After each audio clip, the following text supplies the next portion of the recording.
Vamos a leer este pasaje, versículo 19. Dice, respondió Jesús y les dijo, de cierto os digo, no puede el Hijo hacer nada por sí mismo, sino lo que ve hacer al Padre. Porque todo lo que el Padre hace, también lo hace el Hijo igualmente. Porque el Padre ama al Hijo y le muestra todas las cosas que Él hace, y mayores obras que éstas le mostrará, de modo que vosotros os maravilléis. Porque como el Padre levanta a los muertos y les da vida, así también el Hijo a los que quiere da vida. Porque el Padre a nadie juzga, sino que todo el juicio dio al Hijo, para que todos honren al Hijo como honran al Padre. El que no honra al Hijo, no honra al Padre que le envió. Versículo 24 dice, de cierto os digo, el que oye mi palabra y cree al que me envió, tiene vida eterna, y no vendrá a condenación, mas ha pasado de muerte a vida. De cierto os digo, viene la hora, y ahora es, cuando los muertos oirán la voz del Hijo de Dios, y los que la oyeren vivirán. Porque como el Padre tiene vida en sí mismo, así también ha dado al Hijo tener vida en sí mismo. Y también le dio autoridad de hacer juicio, por cuanto es el Hijo del Hombre. No os maravilléis de esto, porque vendrá hora cuando todos los que están en los sepulcros oirán su voz. Esto es la parte de la vida. Y los que hicieron lo bueno saldrán a la resurrección de vida, mas los que hicieron lo malo a la resurrección de condenación. Si ustedes se fijan ahí, Dios el Padre da dos cosas al Hijo. Le otorga dar vida y le otorga el juicio. Pero el título de lo que vamos a estar mirando hoy es pasando de la muerte a la vida. Pasando de la muerte a la vida. Nosotros podemos pensar, ¿cómo es eso? ¿A qué se refiere pasar de la muerte a la vida? Está hablando de resurrección. En la Biblia vemos varias ocasiones donde personas fueron resucitadas, no solamente por Jesús, pero también en el Antiguo Testamento. También hemos visto testimonio de personas que han sido resucitadas también por algunos de los apóstoles. Pero lo que vamos a ver acá tiene que ver más que eso, más que esa resurrección física. Ahora, luego del episodio de la sanación del paralítico, que son los primeros versículos que nosotros habíamos visto hace ya algunas semanas atrás, y de que los religiosos no entendieran quién es el que hizo este gran milagro, 38 años, este hombre paralizado de sus piernas, no podía hacer nada, y el Señor viene y lo sana, y le da una orden, le dice, levanta tu lecho, llévalo y vete de acá. Pero Jesús lo que va a hacer ahora es explicarles a estos judíos que no entendían primero quién era el que estaba ahí y tampoco entendían la interpretación del Antiguo Testamento con respecto al día de reposo. Había dos cosas en que ellos estaban errando en su interpretación. Primero, en cuanto a la persona de Jesús, ellos no entendían que Jesús es Dios. Y segundo, con respecto a la interpretación del Antiguo Testamento. Entonces, el Señor les va a dar una explicación de quién es Él y qué es lo que el que le envió le ha otorgado para que Él pueda hacer. Eso es lo que vamos a ver. Ahora, ¿cuál es la condición? Fíjense el versículo 24 nuevamente. De cierto os digo, el que oye mi palabra y crea al que me envió, tiene vida eterna y no vendrá condenación, mas ha pasado de muerte a vida. Vamos a entrar en el contexto de este versículo, pero este versículo nos da la condición para dos cosas. Para las dos cosas que Jesús le dice a los judíos que el Padre le había otorgado a él. Primero, para dar vida y segundo, para evitar el juicio de Dios. Para esas dos cosas. Este versículo responde cuáles son las condiciones o cuál es la condición para que las personas puedan tener vida, primero, y para que eviten el juicio de Dios. Ahora, lo primero que vemos ahí es que el Padre delega al Hijo el dar vida. Eso es lo primero que vemos acá, que Jesús dice que el Padre le dio la potestad al Hijo, a Cristo, a Él mismo, le dio la potestad de dar vida a quien Él quiera. Eso es una potestad de Dios, pero se la otorgó al Hijo de Dios. Es una potestad del Padre, pero se la dio y se la otorgó, se la delegó, por así decirlo, al Hijo, se la delegó a Jesucristo. Ahora fíjense lo que dice el versículo 19, otra vez, dice, respondió Jesús, entonces Jesús, y les dijo, y ustedes van a escuchar esta frase 3 veces en estos pocos versículos, de cierto os digo, esa frase se repite 3 veces. El Señor está hablando algo importante. Nosotros podemos estar quizás escuchando alguna enseñanza y en un momento el predicador dice, esto que voy a decir es importante, todo lo demás también, pero esto es particularmente importante. Me acuerdo años atrás, cuando Pastor Colby estaba aquí y predicaba, a veces decía, cuando había un énfasis, decía, escúchenme bien, y todos estábamos así, prestando atención, a ver qué va a decir, porque lo que iba a decir era algo sumamente importante. El Señor lo que decía era, de cierto os digo, lo que voy a decirles es la verdad. Y hoy en día la verdad está en cuestionamiento. No sé si le ha pasado a ustedes, pero cuando ustedes predican el Evangelio, hablan con alguien, le van a decir, ¿y cómo puedo yo saber que eso es verdad? A mí me enseñaron de otra forma. Yo creo que lo que vos decís es mentira. A vos te enseñaron un versito y vos lo estás repitiendo. El Señor le dijo, lo que voy a decir ahora es importante, pero es la verdad. Le digo, de cierto os digo, y presten atención a lo que les voy a decir. Y acá es donde el Señor le dice a sus discípulos, a los judíos, le dice qué es lo que el Padre, al cual ellos respetaban, el Dios que está en el cielo, le había delegado a Él, al Señor Jesucristo. Y lo primero dice, de cierto os digo, no puede el Hijo hacer nada por sí mismo, sino lo que ve hacer al Padre. Porque todo lo que el Padre hace, también lo hace el Hijo igualmente. Ahora, tenemos que entrar en un pie de igualdad acá y que los judíos, estos líderes religiosos, tenían que primero saber que lo que el Señor Jesús estaba diciendo era la verdad. Si ellos no tenían respeto por la persona de Jesús, no creían que Él era quien realmente era, entonces ellos nunca iban a poder entender y creer la enseñanza que Jesús les estaba dando, que era sumamente importante. Cuando nosotros hablamos con las personas, incluso cuando nosotros hablamos desde el púlpito a la congregación, si la congregación o alguno de la congregación no cree que verdaderamente lo que se dice es la palabra de Dios, inspirada por Dios, entonces ahí ya hay algo que juega en desventaja. Debemos creer que lo que dice la palabra de Dios es la palabra de Dios y es la verdad.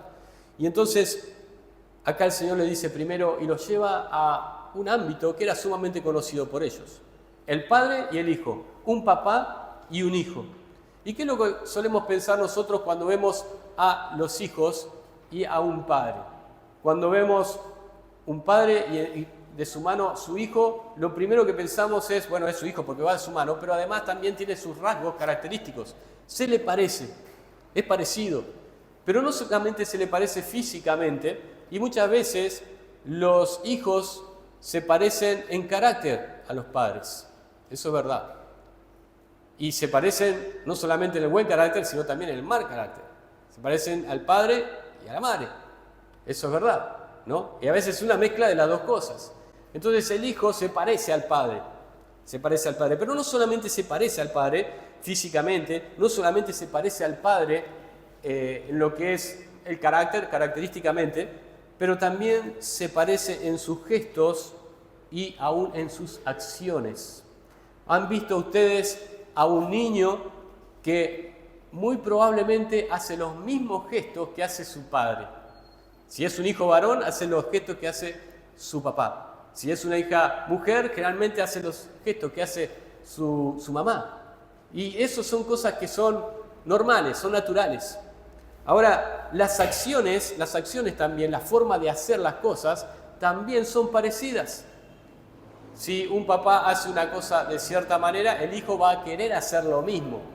Va a querer, no sé, a martillar un clavo porque su papá estaba martillando clavos. ¿Les ha pasado eso quizás? O si su papá está lavando el auto, quizás su hijo va a querer agarrar una esponja y también lavar el auto. A veces veo a algunos de los niños en la congregación cuando sus padres están limpiando y ¿qué están haciendo los hijos? Algunos van y agarran una escoba, agarran un cepillo o un lampazo y empiezan a pasarlo. Lo pasan por cualquier lado, pero quieren hacer lo mismo que está haciendo su padre, ¿no es cierto? Hay una cuestión de familiaridad, de relación filial. Y esto es lo que el Señor les estaba enseñando a estos judíos. Todo lo que el Hijo ve hacer al Padre, lo hace igualmente. ¿Por qué? Porque hay una relación filial, pero además porque en esencia eran Dios. En esencia son Dios, Dios Padre y Dios Hijo. La primera persona de la Trinidad, la segunda persona de la Trinidad. Es imposible que los dos hagan cosas distintas.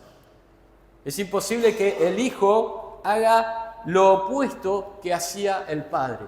Y con esto el Señor le estaba queriendo decir a los judíos que cuando Él sanó a este paralítico, no es que Él se había cortado solo y Él había hecho lo que Él quiso. Él había hecho exactamente lo que el Padre quería que haga y lo que el Padre hubiera hecho.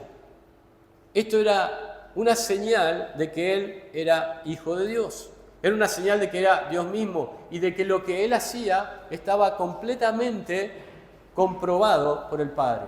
El Padre había autorizado todo el obrar de Jesús. No había ninguna duda de eso. Entonces tenemos acá que el Hijo no puede hacer nada por sí mismo, dice la Escritura. El Hijo no puede hacer nada por sí mismo. ¿Está tan limitado el Hijo? No, significa que el Hijo siempre respondía en sumisión a su Padre. Por lo cual, nada de lo que el Hijo había hecho, nada de lo que Jesús había hecho, estaba en contra de lo que su Padre le mandó a hacer. Esto habla de la sujeción de Jesús a la voluntad de Dios, pero también avala el obrar de Jesús, ya que Él, como decimos comúnmente, no se mandó solo, no hizo la suya. Jesús no fue un rebelde que con su poder sanó a cualquier persona que a Él se le ocurría. Jesús no fue un rebelde que con su sabiduría enseñaba lo que a Él le parecía en el momento que se le daba la gana. Jesús hacía lo que el Padre vio hacer al Padre y hacía lo que el Padre aprobaba. Entonces tenemos acá la primera evidencia de que Jesús tenía total libertad y total autoridad para sanar a ese hombre en día de reposo. Y ahí estaba tirando por tierra la interpretación que estos judíos tenían acerca del día de reposo. Si Él hubiera estado en contra de lo que el Padre hacía, Él hubiera estado pecando contra Dios. Pero como Él hacía lo que veía hacer al Padre, entonces Él hizo lo que el Padre hubiera hecho. Y era, en ese caso, sanar a ese paralítico. Ahora, vemos otra cosa acá en versículo 20. Esto me gusta mucho porque dice que el Padre ama al Hijo y le muestra todas las cosas que Él hace. Y mayores obras que éstas le mostrará, de modo que vosotros os maravilléis. Dice que el Padre ama al Hijo. Era una relación de amor filial, era una relación íntima. El Hijo siempre tenía acceso al Padre y el Padre le mostraba, le muestra todas las cosas que Él hace. Entonces acá, por medio de esa relación de amor, esa relación filial, demuestra que el Hijo, el Señor Jesucristo, estaba en total libertad para hacer lo que Él hacía. Ahora, ¿qué pasa? Nosotros a veces pensamos, a veces nosotros no hacemos exactamente lo que Dios nos manda. No hacemos lo que Dios quiere que hagamos. Y entonces, ¿cuál es el problema? Si acá dice que el Padre, que está en los cielos, ama al Hijo, que es el Señor Jesucristo, y Él hace todas las cosas de acuerdo a lo que el Padre quiere, y en el momento que el Padre quiere, entonces a nosotros no nos debe amar tanto, porque nosotros no hacemos muchas veces las cosas que Dios quiere, o las hacemos en el tiempo en que nosotros queremos. y por ahí las hacemos mal. Acá no está el problema, hermanos, en cuánto nos ama Dios, sino en cuánto nosotros le amamos a Él. Cuando nosotros no hacemos las cosas que Dios quiere que hagamos, no estamos respondiendo al amor que Él tiene para con nosotros. Ese amor que el Padre tenía para con el Hijo. De tal forma que el Hijo siempre oraba como el Padre quería. No hacía algo indebido o algo fuera de tiempo. Una marca especial del amor del Padre para con su Hijo es que le muestra todo lo que Él hace. Y esto es lo que hablábamos al principio. ¿Se acuerdan? Cuando un padre ama a su hijo, generalmente quiere tenerlo al lado suyo. Quiere mostrarle todo lo que él hace, o mejor dicho, las cosas buenas que hace, no quiere mostrarle las cosas malas que hace. Pero seguramente va a querer mostrarle, si es un creyente, va a querer mostrarle las Escrituras, va a querer mostrarle cómo lee, va a querer mostrarle o decirle, papá, lee, papá, ora. Y va a querer mostrarle esas cosas, las cosas buenas, ¿no? Obviamente. A veces va a querer mostrarle cómo papá trabaja, ¿no? Lo va a llevar al trabajo. Y eso es una relación de amor, una relación de unión. Entonces, tenemos acá ese amor que demostraba también que Él era el Hijo de Dios. Y que cuando Cristo obraba, no obraba por las suyas, sino que obraba porque Dios le ama, el Padre le ama y le muestra todas las cosas. Y le dice que aún más que estas cosas le va a mostrar, más obras, aún más maravillosas. Fíjense el versículo 20 al final, dice, y mayores obras que estas le mostrará. ¿Mayores que cuáles? ¿De qué estaba hablando el capítulo 5? La sanación del paralítico. Y entonces el Señor le dijo a estos judíos, aún le va a mostrar mayores obras que estas, que la sanación del paralítico, de modo tal que ustedes se van a maravillar. ¿Qué es más espectacular o más maravilloso que la sanación de un paralítico de 38 años paralizado? Bueno, un comentarista, MacDonald, dice que estas cosas probablemente sean dos, y son las dos que él va a estar diciendo ahora, y que son el tema de dar vida. Jesús iba a dar vida a los que él quisiera, pero que también Jesús iba a ser aquel que iba a ejecutar juicio contra toda la humanidad. Esas dos obras son las obras mayores que aún poder sanar un paralítico. Él iba a poder resucitar a las personas de los muertos. Él iba a poder dar vida espiritual por medio de su sacrificio en la cruz. Pero además, y esta es la parte que no nos gusta o que no le gusta a la gente, Él va a ejecutar juicio contra las personas, contra todos.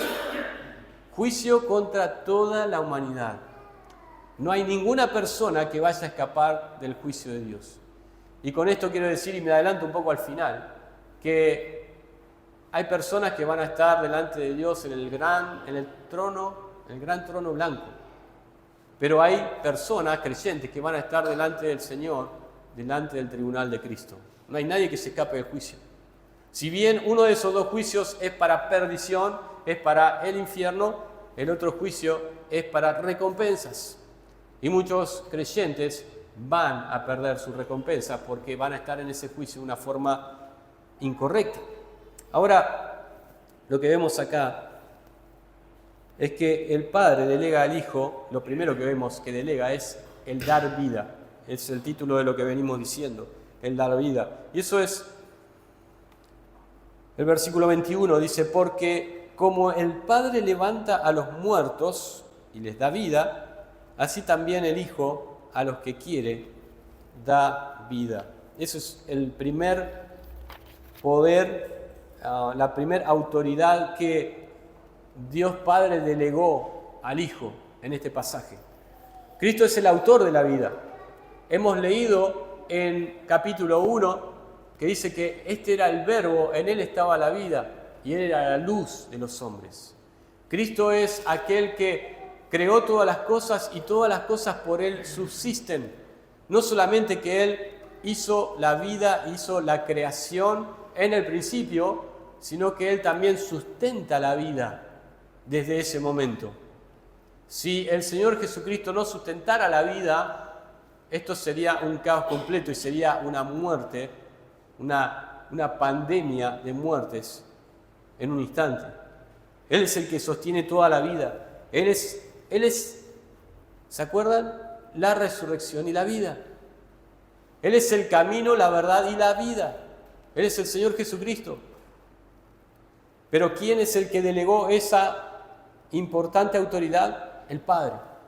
Y el Padre le dio al Hijo tener la potestad de dar vida a quien Él quiere. Él dice, bueno, voy a darle vida a una persona. Nace un bebé en el mundo.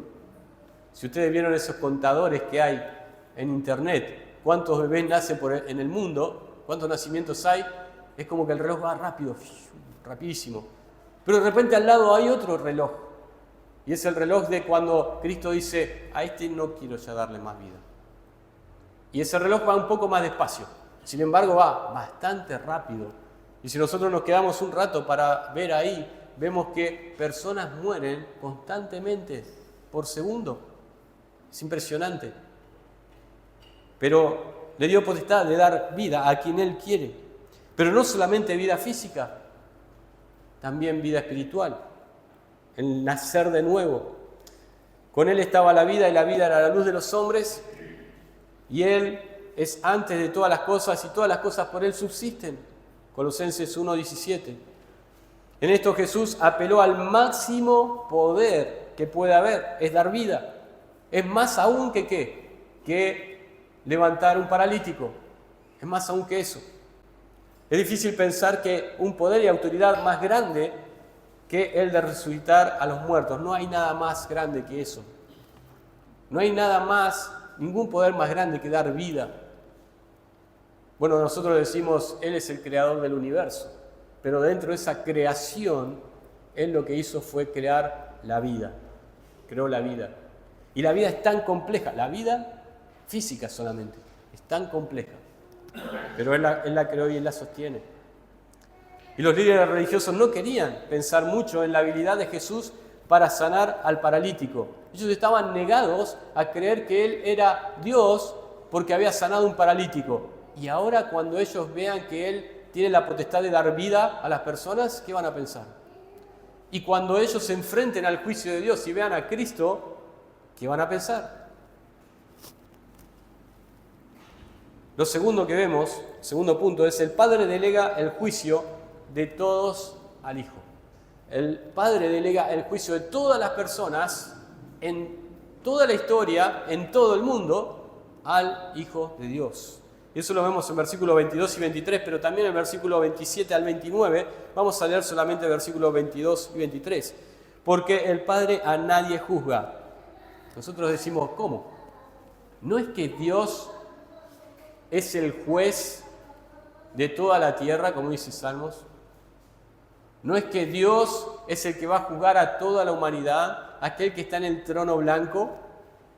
Acá que dice, porque el Padre a nadie juzga, sino que todo el juicio lo dio al Hijo. Le entregó el juzgar a todos. Y ahora vamos a ver un poco de eso. Para que todos honren al Hijo como honran al Padre. El que no honra al Hijo, no honra al Padre que le envió. El Padre además ha dado al Hijo, a Cristo, todo el juicio de las personas. Y en la Escritura vemos muchas referencias al juicio de Dios, pero también al Dios como juez. Lo vemos en muchas referencias. Dice en Génesis 18:25, hablando a Abraham, el juez de toda la tierra no ha de hacer lo que es justo. Abraham sabía ya de antiguo que había un juez de toda la tierra, y ese era Dios. Pero los salmistas escribieron acerca de Dios como el juez. Y vez tras vez vemos que el juez, Dios juzgando a las personas, Dios juzgando a la humanidad, Dios esperando ese día donde Él va a juzgar a todos los hombres. Lo vemos vez tras vez en la Escritura. Pero quizás el pasaje más impresionante acerca del juicio de Dios es el que venimos hablando del principio. Acompáñenme un minuto a Apocalipsis capítulo 20. Apocalipsis capítulo 20. Este es un pasaje, realmente es un pasaje terrorífico. Y gracias al Señor que nosotros no nos vemos en ese pasaje, en ese lugar. Eso lo digo en forma general. Pero no sé si hay alguno quizás, y espero que no, que estemos o que estén en ese lugar. Pero capítulo 20, versículo 11 y 12 dice: y vi un gran trono blanco y al que estaba sentado en él. ¿Quién será ese que estaba sentado en el trono blanco? Bueno, probablemente pensamos que es Dios el Padre, delante del cual huyeron la tierra y el cielo, y ningún lugar se encontró para ellos. Y vi a los muertos, grandes y pequeños, de pie ante Dios. Por eso es que pensamos, bueno, este es Dios el Padre, porque generalmente la referencia es Dios el Padre. Y los libros fueron abiertos y otro libro fue abierto, el cual es el libro de la vida. Cuando leemos ese libro, esa frase, el libro de la vida, decimos, Dios quiera que yo esté escrito en ese libro. Y algunos por ahí están preocupados porque no están, o piensan que no van a estar ahí. ¿Estás escrito en ese libro? ¿Y cómo sabemos eso? Bueno, vamos a ver la predicación de la semana pasada a la mañana. Pero dice, y los libros fueron abiertos, y otro libro fue abierto, el cual es el libro de la vida, y fueron juzgados los muertos por las cosas que estaban escritas en los libros según sus obras. Y el versículo 15, y el que no se halló inscrito en el libro de la vida, que dice, fue lanzado al lago de fuego. ¿Qué es ese lugar? Ustedes pueden decirme qué es ese lugar. El infierno. El infierno, el fuego eterno, fuego y azufre que nunca será consumido, el cual, y quiero leerles algo yo ahora, quiero leerles dos renglones de dos distintos textos que yo he recibido esta semana. Uno lo vi en Facebook, el otro me lo mandaron una persona que estaba hablando del Señor y que no tuvo ningún problema en escuchar, pero me mandó esto. Esto es lo que piensa el mundo. Hay muchos pensamientos parecidos a esto.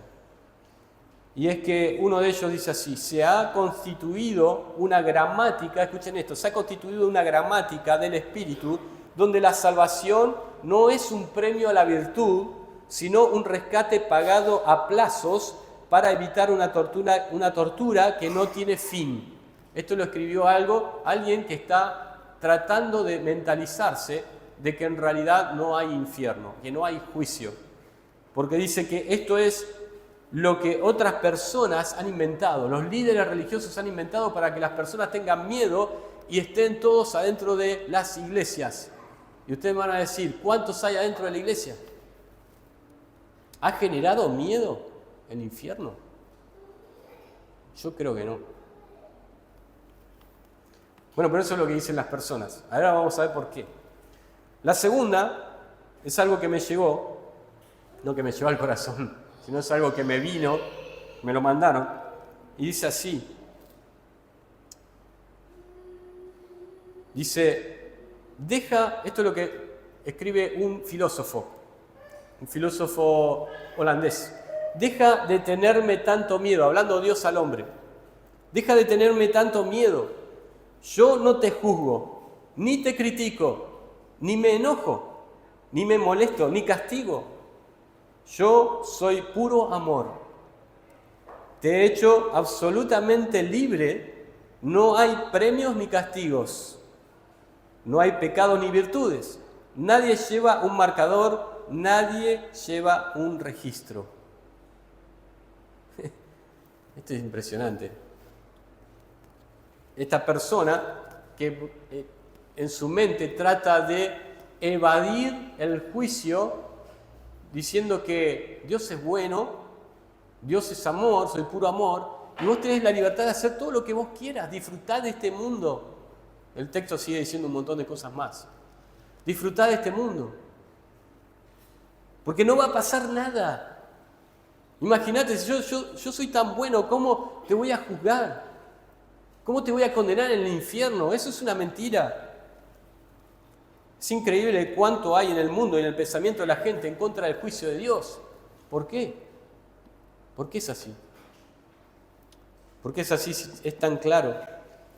Porque la idea de juicio es una idea incómoda. Es una idea incómoda.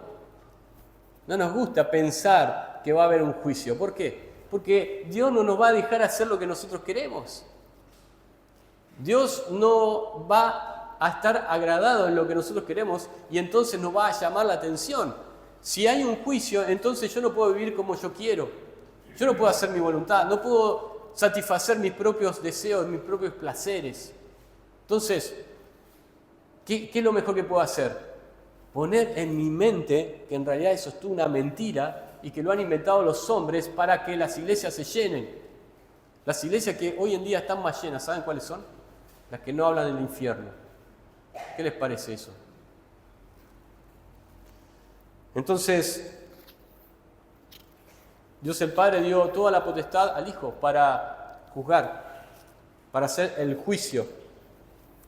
Esta idea de juicio choca contra la gente, especialmente porque no quieren rendir cuentas a alguien y tampoco dar honra a alguien. Y esto es lo que viene en el versículo siguiente. Dice el versículo 23.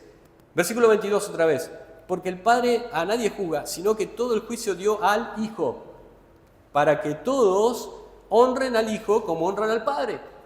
Si hay alguien que tiene la idea de que hay un juez de todo el universo y que tenemos que dar cuenta delante de él, y que piensa que ese es el Padre, bueno, es el Hijo, para que así como honran al Padre, también honren al Hijo.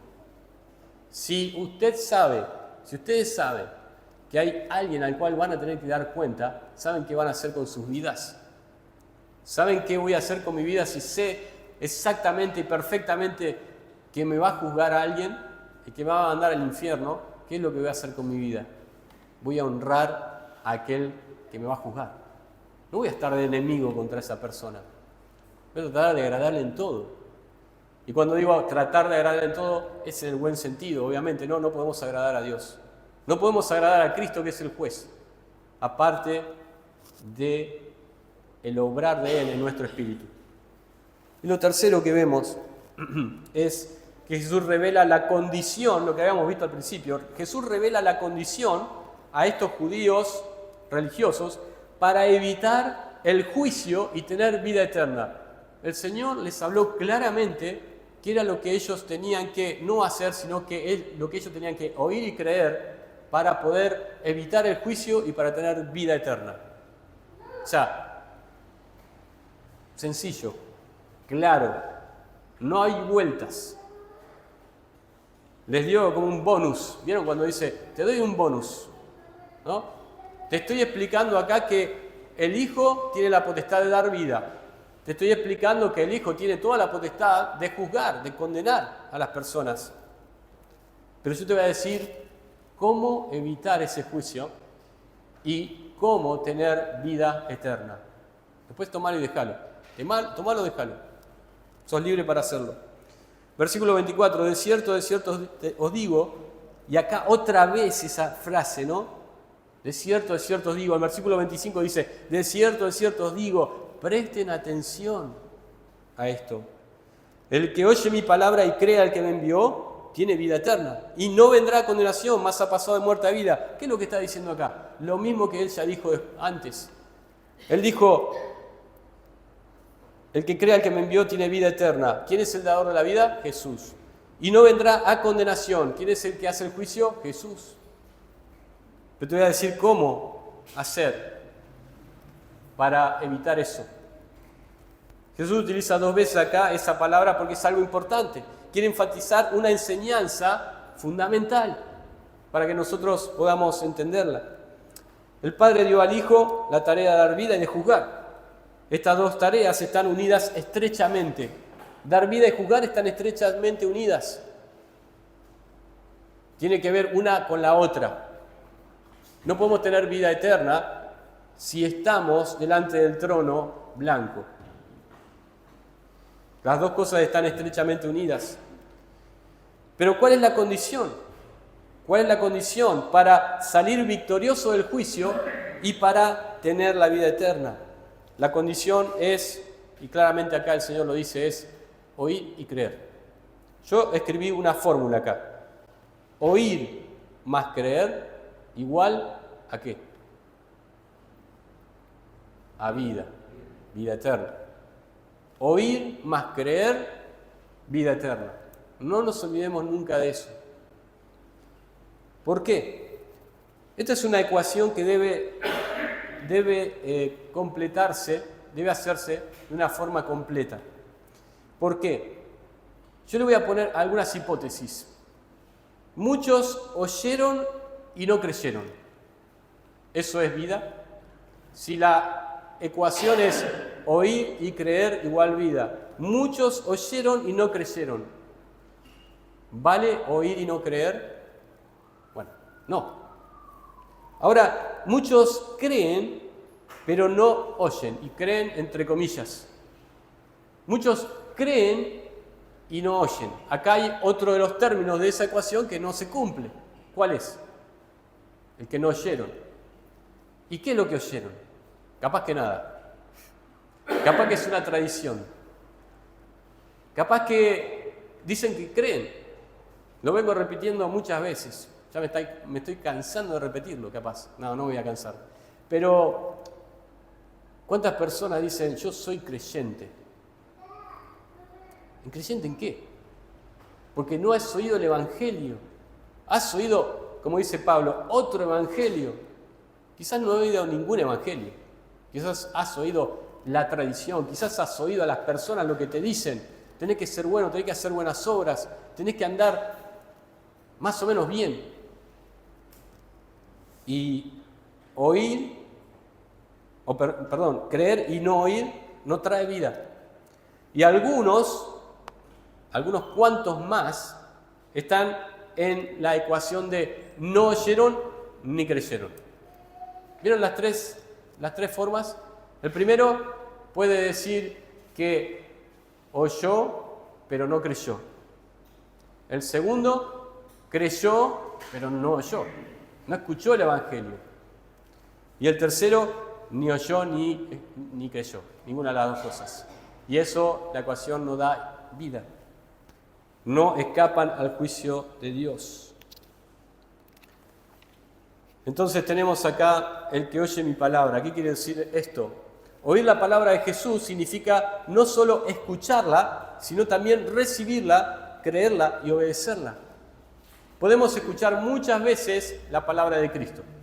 Cristo habló con muchas personas y con muchas de ellas habló muchas veces. Y mensajes impresionantes. Pero sin embargo, no fueron acompañadas de una recepción, de una creencia y de una posterior obediencia. Eso es lo que muchas veces decimos, ¿no? Cuando una palabra, el Evangelio, no va acompañado de un cambio de vida, o sea, de una obediencia a la palabra de Dios, quiere decir que en realidad se escuchó, pero no se oyó y probablemente no se creyó. Hay una diferencia entre oír solamente, entre escuchar y oír. Muchas personas oyen la predicación del Evangelio, pero no actúan en consecuencia. El Señor enseña que su enseñanza debe ser aceptada como una enseñanza divina, porque Dios es el que la proporcionó, y que se debe creer en Él como el Salvador del mundo. Cuando Cristo dice, el que oye mi palabra, ¿cuál es esa palabra? La palabra es la palabra del Evangelio. Y la palabra del Evangelio es explicada en las Escrituras. Y dice, cree al que me envió. Esta es la parte de creer, cree al que me envió. No dice creer en Dios, sino creer al que le envió, creer en la palabra de Dios, en la palabra del Evangelio, en que hay una sola forma de salvarse. Y esa forma de salvarse es confiar plenamente que el sacrificio del Señor Jesucristo en la cruz es lo único que nos puede dar el perdón de pecados y nos puede hacer entrar al cielo. Es lo único que puede transformar nuestras vidas. Todo lo demás no sirve para la salvación. el que oye mi palabra y cree al que me envió. No basta con simplemente creer en Dios, ya que muchos no han sido convertidos aunque creen en Dios. Sí, van a decir, yo creo que alguien existe, yo creo en Dios. Debe creer que Dios envió a Jesús y que Él es el único salvador ¿de quién? De tu vida. Él es el único que te puede salvar. Si crees otra cosa, entonces la ecuación no se va a cumplir. Alguien dijo así, este es uno de los versículos favoritos del Evangelio en la Biblia. De hecho, lo tenemos nosotros escrito ahí, lo memorizamos miércoles tras miércoles. Multitudes han llegado a ser poseedores de la vida eterna mediante su mensaje. Indudablemente la razón de que sea tan querido este versículo es por la forma en que expone el camino de la salvación con tanta claridad. Es simple, no hay vueltas. Pero tristemente hay muchos que ni siquiera han oído este versículo. Hay muchos que ni siquiera han oído este versículo. Pero ahí entra la ecuación, ¿no? Aquellos que oyeron y no creyeron, aquellos que creen, entre comillas, pero nunca oyeron el verdadero evangelio, y aquellos que nunca han oído el evangelio. Y obviamente no lo van a creer si no oyen. Como dice Pablo a los romanos, ¿cómo creerán si no hay nadie que les predique? Ahora, ¿qué es lo que ocurre con los que oyen y creen? Y esta es la parte buena, ¿no? Porque hasta ahora hemos dicho todo un cuadro muy triste. Pero el versículo está escrito de una forma no negativa, sino positiva. No está diciendo que todos aquellos que no creen se van al infierno. Está dando la solución para evitar el infierno y para tener vida eterna. Leámoslo de vuelta. De cierto os digo, el que oye mi palabra y cree al que me envió, tiene vida eterna. No dice, el que no oye y no cree, o el que oye y no cree, se va a la perdición. Está haciéndolo al revés el Señor, porque la intención del Señor es que todos se salven, que procedan al arrepentimiento. Y no vendrá a condenación, mas ha pasado de muerte a vida. Ahora yo pregunto, ¿por qué Cristo dice y no vendrá a condenación? Este versículo lo tenemos tan memorizado que no empezamos a ver qué significa vendrá a condenación. Porque si nosotros creemos que el infierno está completamente apartado de Dios, el infierno está lejos de Dios. Nosotros entendemos que el castigo eterno es estar lejos de Dios por toda la eternidad. ¿Y por qué es que Cristo dice y no vendrá a condenación en vez de decir y no irá a condenación?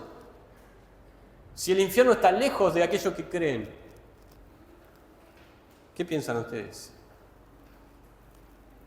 En los versículos anteriores, el Señor dijo que el Padre ha dado todo el juicio ¿a quién? Al Hijo. ¿Y quién es el que está hablando acá? Es Jesús. Y entonces, creo yo, el Señor dijo, y no vendrá a condenación, porque saben que cuando ustedes oigan la palabra y crean al que me envió, van a tener vida eterna, y no vendrán al lugar donde yo voy a estar, pero no voy a estar con un rostro triste, no voy a estar con un rostro sonriente, no voy a estar con el rostro como cuando miré a Pedro cuando me negó y él lloró amargamente. No voy a estar con el rostro cuando vino ese joven rico y me preguntó qué debo hacer, qué bien debo hacer para heredar la vida eterna. Y lo miré y dice que le amó. Jesús lo miró y le amó. Y después él se fue, este joven rico se fue. Pero no era esa mirada de amor. Dice, no vendrá condenación. Vas a evitar ir a ver el rostro de Cristo, pero no es el rostro de Cristo que nosotros pensamos, sino el rostro de Cristo airado, el rostro de Cristo enojado. No sé lo que es eso, hermanos, y no quiero saberlo. Pero hay millones, multitudes que van a ver el rostro de Jesús airado en el gran trono blanco. no es un lugar donde queremos estar. Incluso en Apocalipsis capítulo 6, versículo 16, sugiere una actitud disuasiva de las personas con respecto al rostro del que está sentado en el trono y del Cordero. El Cordero es el Señor. Dice que en Apocalipsis, en los últimos tiempos, va a haber muchas personas que van a desear morir. ¿Para qué? Para no ver que el rostro del que está sentado en el trono y el Cordero airado. Pero ¿saben qué? Si ellos mueren, van a ir directamente a ver ese rostro. Por eso que Jesús dijo, si oye mi palabra y crea al que me envió, tiene vida eterna. Esa es la fórmula. Y no vendrá condenación, no vendrá ese lugar donde va a estar la ira de Dios, donde va a estar el rostro airado de Cristo. No vendrá condenación. ¿Por qué? Porque ha pasado de muerte a vida. Y gracias a Dios por eso. Versículo 25, y terminamos con esto. Dice, de cierto os digo, viene la hora, y ahora es, cuando los muertos oirán la voz del Hijo de Dios, y los que oyeren vivirán. Viene la hora y ahora es. Él no está hablando acerca de un tiempo, de una hora específica. Si bien a veces nosotros utilizamos este tipo de versículos, o el que está en 2 Corintios capítulo 6, que habla acerca de que es el día aceptable, es la hora de salvación. Yo lo pongo también ese versículo, y es verdad, porque está en la Escritura para evangelizar, pero este nos está diciendo que ahora, en este tiempo que arranca desde este momento hasta que venga a juzgar a la humanidad, ahora es el tiempo cuando los muertos oirán la voz del Hijo de Dios y los que oyeren vivirán. Hay un periodo de tiempo donde hay una oportunidad para que oigan a Cristo y para que creyendo puedan tener vida. Este es el periodo de tiempo. Es el periodo de la gracia, el periodo de la iglesia. Pero lamentablemente vez tras vez los hombres, las personas, evitan esa palabra, esas palabras, evitan la Biblia, evitan el Evangelio,